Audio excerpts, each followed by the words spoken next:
Rapat kerja Badan Anggaran atau Banggar DPR RI dengan Menteri Keuangan Purbaya Yudisadewa menyepakati penambahan defisit rancangan APBN 2026.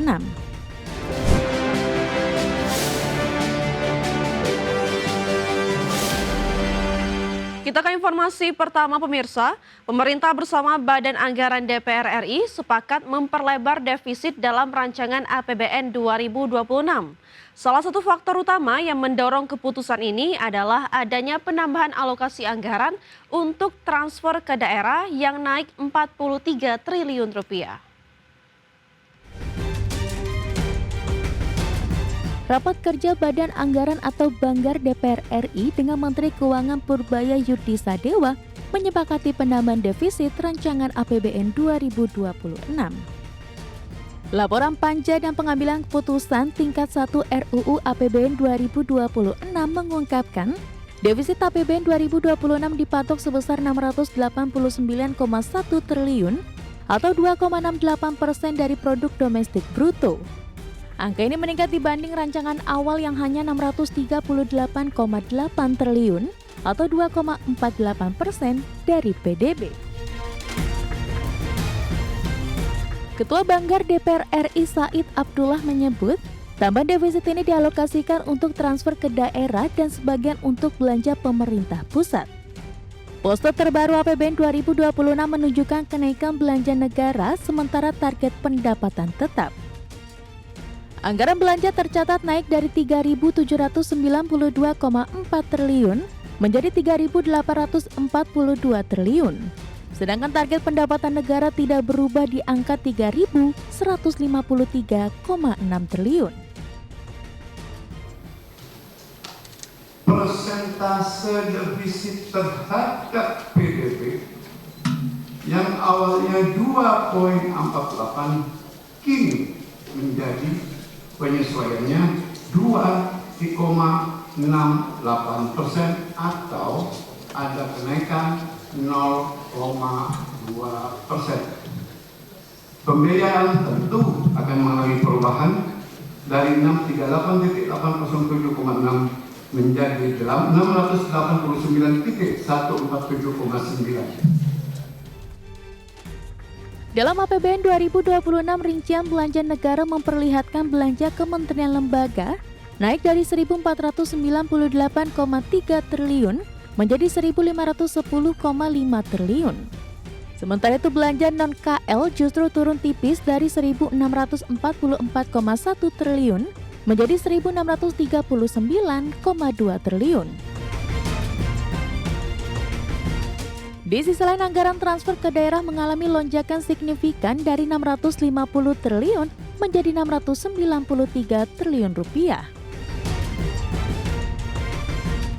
Dari Jakarta, Raharjo Patmo, IDX Channel. Usai tambahan APBN 2026 disetujui Banggar DPR RI, Menteri Keuangan Purbaya Yudisadewa memastikan kesiapannya menambah program bantuan sosial bagi masyarakat. Purbaya menjelaskan bahwa selain beras 10 kg, bantuan pangan juga akan ditambahkan dengan minyak goreng 2 liter per bulan. Selain itu, Menkyu juga akan mengevaluasi belanja kementerian dan lembaga yang tidak terserap untuk dapat dialihkan ke program langsung bagi masyarakat. Seperti diketahui, Banggar DPR RI meminta agar pagu stimulus 16,23 triliun yang digelontorkan pemerintah benar-benar diarahkan untuk memperkuat daya beli masyarakat miskin dan rentan miskin.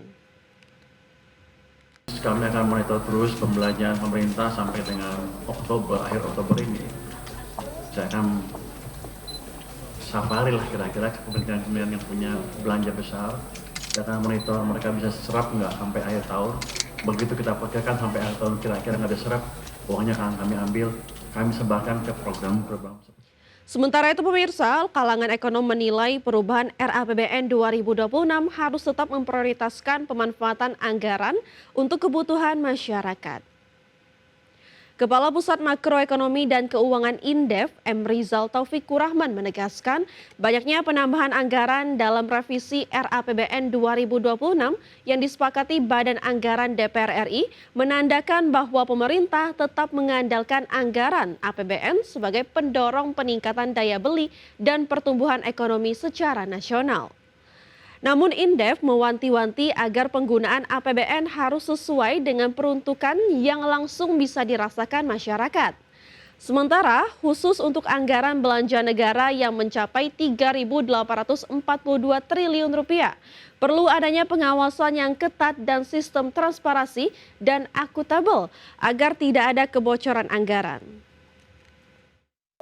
Selain menjaga disiplin fiskal ya dalam koridor batas defisit kurang dari 3%, maka ini menandakan kombinasi antara pertumbuhan, namun tetap harus dihitung ya, dengan tetap bertumpu pada konsumsi domestik. Itu yang penting, konsumsi domestik, kemudian penguatan ketahanan serta sinyal-sinyal prudent atas fiskal.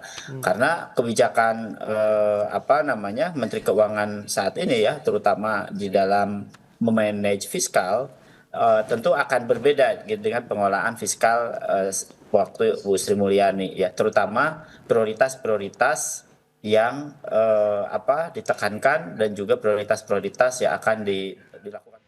Pemirsa, Kementerian Koperasi melakukan serah terima jabatan Wakil Menteri Koperasi yang baru dilantik Presiden Prabowo Subianto.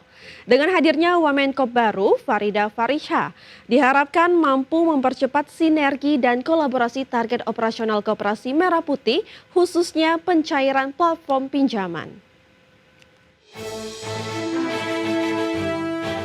Menteri Koperasi Ferry Juliantono yang sebelumnya menjabat Wakil Menteri Koperasi melakukan serah terima jabatan dengan Wakil Menteri Koperasi baru yakni Farida Fariha. Farida Fariha menggantikan Ferry yang diangkat menjadi Menteri Koperasi menggantikan Budi Aris Setiadi. Usai serah terima jabatan, Menteri Koperasi Ferry Juliantono memastikan dengan hadirnya Wamenkop baru diharapkan menjadi pendukung baru bagi Kementerian Koperasi dalam mensukseskan koperasi desa Kelurahan Merah Putih. Menjadikan koperasi kembali menjadi sokoguru perekonomian nasional, menjadi badan usaha yang mampu mengejar ketinggalan dari badan usaha yang lain, dan secara khusus untuk kegiatan tahap operasionalisasi koperasi desa Kelurahan Merah Putih ini, kita sudah sebenarnya dari sejak minggu lalu sudah melaksanakan tahap sosialisasi tata cara pencairan plafon pinjaman yang sudah disediakan oleh bank-bank himbara. Sekaligus juga kita sudah melakukan sosialisasi kepada dinas-dinas, satgas di tingkat provinsi dan kabupaten kota untuk mensosialisasikan tata cara pembuatan proposal bisnis dari setiap koperasi desa Kelurahan Merah Putih. Diharapkan pada bulan Oktober mendatang terdapat 20.000 koperasi desa sudah dapat beroperasi secara efektif.